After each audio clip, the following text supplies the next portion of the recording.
right, welcome back to the Slice. The Asian Swing is fully underway, and we've got two tournaments already done on the ATP, and we've got tournaments now starting in Tokyo and Beijing. And to be honest, the draw in Beijing has Carlitos Alcaraz and Yannick Sinner, and I think it's leaving the Japan Open in Tokyo a little jealous of the draw, or at least the fans there might be.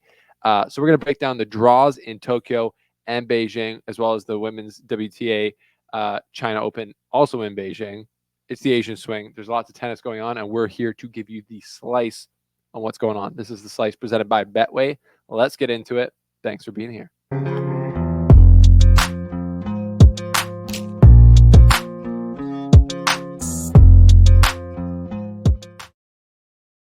All right, first video back since the US Open, not including the podcast, which we just released yesterday, or actually today. We recorded yesterday, released it today with JP Hubby. If you listen to podcasts and you're a tennis fan, so most of you watching, you need to go subscribe to the Slice on Spotify and Apple Podcasts, where you can get JP Hubby and I breaking down things like Osaka joining Muratoglu, Carousels from My Tennis HQ, rising through the rankings. We're talking about lots of fun stuff, as well as the crazy Labor Cup shenanigans in the press conferences, which were so good.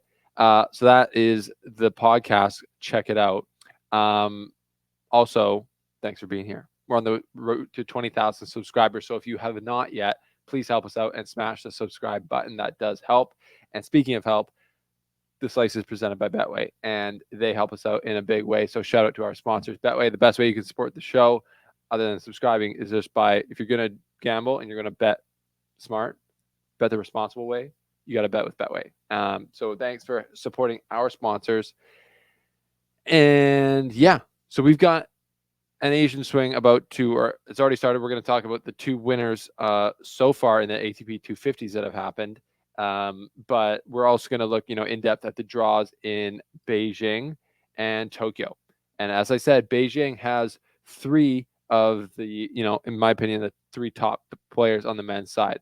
It's got Sinner, it's got Alcaraz, it's got Medvedev, it's also got Rublev, Dimitrov, Musetti, Hachinov, and it's a 32-player draw. So you do the math on that one. The top player in Japan is Taylor Fritz.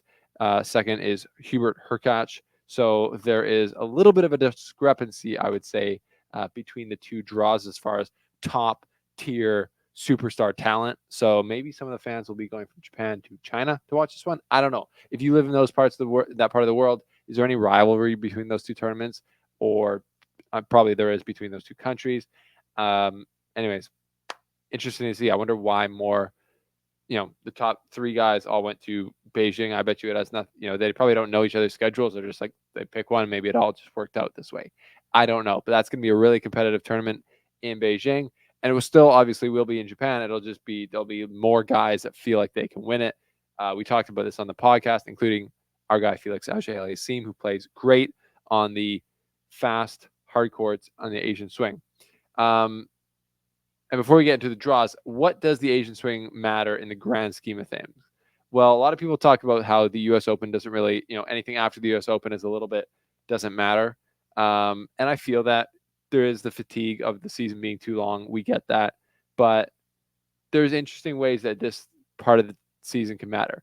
For example, our guy, Felix Auger-Aliassime, Canadian, had a great swing. It was mainly through, I believe, it was like when the swing goes from Asia back to Europe before the ATP finals. He won 3 tournaments in a row there. That didn't translate to the next year.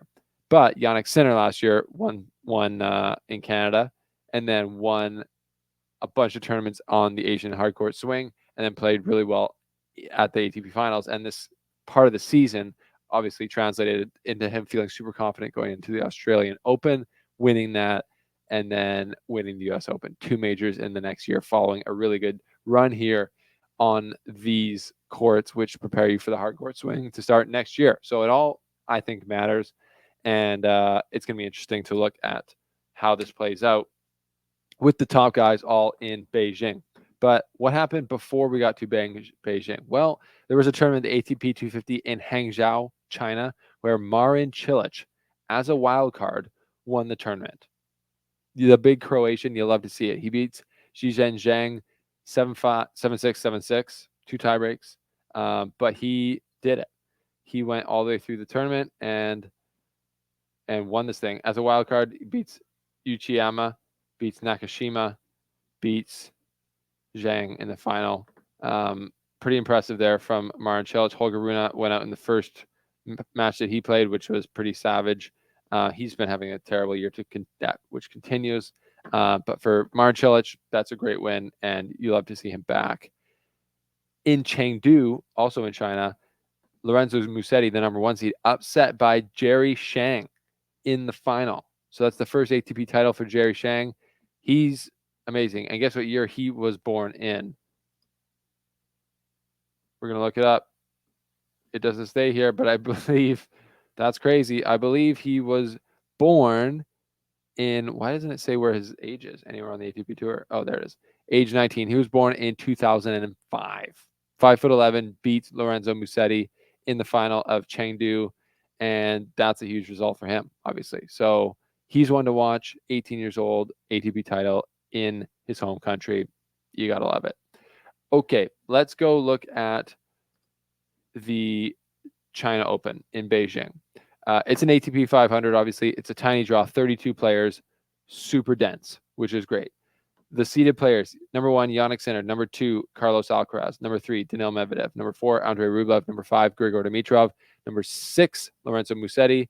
And you can just tell how dense that draw is just by looking at it. And if you look at the potential routes to the final, which I think everyone would be like, let's see a Sinner Alcaraz match on hard court. That would be awesome. Sinner's got to go through Nicholas Jarry to start, and then he'll either play Struff or Wawrinka, and then he could play Dimitrov in the third round. And then he could play Musetti or Andrei Rublev, and then he would play and then he would play Medvedev or Alcaraz in the final. So super tight draw. Feels a bit like a major, to be honest, with the amount of top players that are there. The only guy that was missing, essentially, from the real top core is Djokovic, and you could also say Zverev for sure. Carlos Alcaraz on the other side, he's got a tough start as well. And Pesci Pericard, the biggest server on tour, that's a cold splash of cold water after maybe some Laver Cup festivities. So he will have to be sharp there to get through that. And then he could play either Greek Spur or Kecmanovic, and then he could play Khachanov, and then he would either play Bublik or Medvedev or Kaboli or anyone else in there, potentially Medvedev. So it could go Pesci Pericard, let's say Greek Spur, Khachanov, Medvedev. This is a dense ATP 500 in China, one of the best I've seen in a while. That's pretty crazy. If you're a tennis fan in Beijing going to that tournament, you're a lucky duckling. That's what I would say. Compare that with, and it's not to shame many of these players, compare that with the Japan Open in Tokyo. Taylor Fritz, number 1 seed. If you just look at the seeds, Taylor Fritz, number 1, Hubert Hurkacz, number 2, Casper Ruud, number 3, Stefanos Tsitsipas, number 4, Tommy Paul, number 5, Holger Rune, number 6, Francis Tiafoe, number 7, Ben Shelton, number 8. And honestly, I'm just saying that the top guys, the guys who have won majors in the last few years, are all in Beijing. But those, obviously, the top seeds there are all some of the most entertaining, talented, skilled players on the ATP Tour. And I would not be bummed out if I was a fan in Tokyo. It's going to be a little bit more of a wide open draw, I think, for sure. On the top half, again, it's also 32 players, very small, very dense. Taylor Fritz playing Artur Fils in the first round. That's not easy. Botic van de Zandschulp, the Alcaraz killer, plays Berrettini in the first round there. You got Opelka using his protected ranking to get in the draw to play Ben Shelton. That's just as big of a serving matchup as there's ever been in the history of tennis, probably. That's interesting. On a hard court, that's going to be crazy. Casper Ruud to play Jordan Thompson. Marin Cilic just won protected ranking to play Kei Nishikori in a crazy U.S. Open 2014 final rematch. No one saw that coming. I'll tell you that for free. No one saw that coming. If you saw it coming, you're a liar. If you say you saw it coming, that's crazy. Marcel just won in China, comes over to Japan to play the home crowd favorite, Kei Nishikori, who played great in Montreal when I was there. We got to talk to him. That was awesome. What do you guys think about that? That's pretty crazy. Then you got Felix Auger-Aliassime, Canadian versus Yoshito Nishioka, Alejandro Tabilo versus Holger Rune, Tommy Paul versus Matteo Arnaldi. They played Darderi. They played Darderi in Montreal. Popperin versus Machak, Echeverry versus O'Connell, Mickelson versus Tsitsipas. I think they played before, and I think Mickelson beat Tsitsipas this year earlier. Tiafoe gets Nakashima. That's not easy. There's no easy matches. Jack Draper versus Mattia Bellucci. Hurkacz versus Giron. So, yeah, stacked draw on the men's side in Japan, even more so in Beijing. That's pretty wild. If we go to Beijing for the women's, the WTA 1000, everyone is essentially there except for Iga Swiatek, who complained about the schedule and took things into her own hands by not playing here in Beijing. Sabalenka is the number 1 seed. On the bottom is Jessica Pegula as a number 2 seed. And yeah, everyone else is there. Again, aside for Swiatek, you've got Kenin already getting a win. You've got matches going on as we speak. You got Coco Gauff as the 4th seed, Emma Navarro as the 6th seed. Everyone is there. Putinseva's back. Kostyuk, Kalinskaya, Leyla Fernandez, the 20 seed. She's still getting seeds. That's great to see.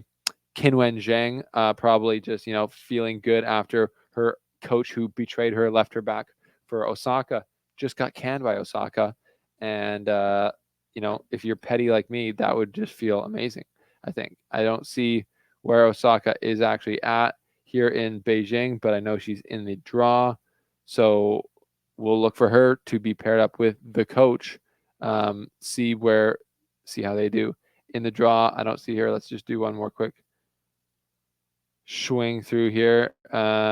Should be obvious because it would have the Japan flag. There it is. Naomi Osaka to play Bronzetti in the first round. Winner of that to play Putintseva. So yeah, lots going on. That's a kind of a setup of the Asian swing. More heat on the ATP side in Beijing than Tokyo. What do we think about that? And what do you guys think about in general on the women's side? Naomi Osaka pairing up with the coach, Patrick Mouratoglou. That's just interesting to me. Fires Wim Fissette after being back less than a year or about a year, and she's now with Mouratoglou. Is that just a marketing play? Is it just commercial interests aligning? We'll have to wait and see. But anyways, that's a preview of the big tournaments that are happening now in the Asian swing. Let me know your thoughts below. That's the slice presented by Betway. Thanks for being here. Thanks for subscribing, and you're up to date. You're welcome.